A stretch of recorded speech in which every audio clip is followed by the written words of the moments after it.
بسم الله الرحمن الرحيم يسبح لله ما في السماوات وما في الأرض الملك القدوس العزيز الحكيم هو الذي بعث في الأميين رسولا منهم يتلو عليهم آياته ويزكيهم ويعلمهم الكتاب والحكمة وإن كانوا من قبل لفي ضلال مبين وآخرين منهم لما يلحقوا بهم وهو العزيز الحكيم ذلك فضل الله يؤتيه من يشاء والله ذو الفضل العظيم مثل الذين حملوا التوراة ثم لم يحملوها كمثل الحمار يحمل أسفارا بئس مثل القوم الذين كذبوا بآيات الله والله لا يهدي القوم الظالمين قل يا أيها الذين هادوا إن زعمتم أنكم أولياء لله من دون الناس فتمنوا الموت إن كنتم صادقين ولا يتمنونه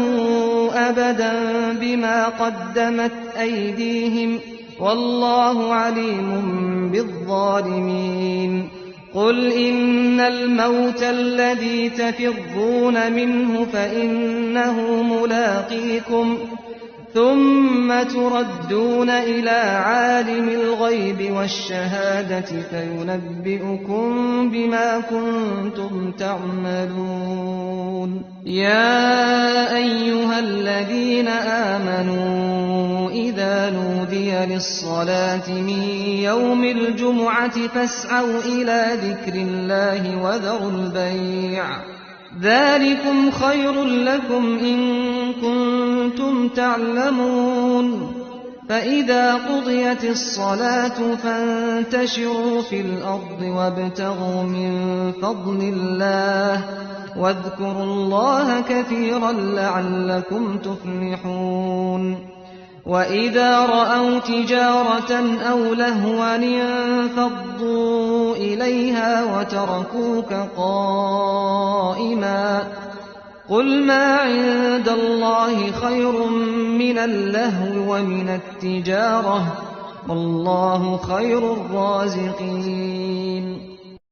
بسم الله الرحمن الرحيم إذا جاءك المنافقون قالوا نشهد إنك لرسول الله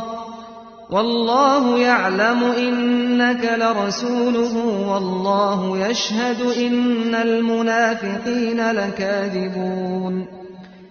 اتخذوا أيمانهم جنة فصدوا عن سبيل الله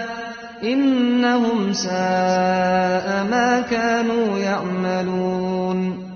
ذلك بأنهم آمنوا ثم كفروا فطبع على قلوبهم فهم لا يفقهون وإذا رأيتهم تعجبك أجسامهم وإن يقولوا تسمع لقولهم كأنهم خشب مسندة يحسبون كل صيحة عليهم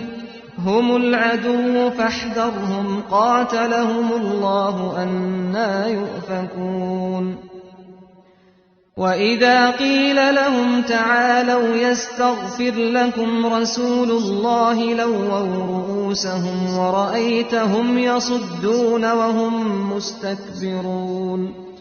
سواء عليهم أستغفرت لهم أم لم تستغفر لهم لن يغفر الله لهم إن الله لا يهدي القوم الفاسقين هم الذين يقولون لا تنفقوا على من عند رسول الله حتى ينفضوا ولله خزائن السماوات والأرض ولكن المنافقين لا يفقهون يقولون لئن رجعنا إلى المدينة ليخرجن الأعز منها الأذل ولله العزة ولرسوله وللمؤمنين ولكن المنافقين لا يعلمون يا أيها الذين آمنوا لا تلهكم أموالكم ولا أولادكم عن ذكر الله ومن يفعل ذلك فأولئك هم الخاسرون وأنفقوا مما رزقناكم من قبل أن يأتي أحدكم الموت فيقول رب لولا أخرتني إلى أجل قريب فأصدق وأكن من الصالحين ولن يؤخر الله نفسا إذا جاء أجلها والله خبير بما تعملون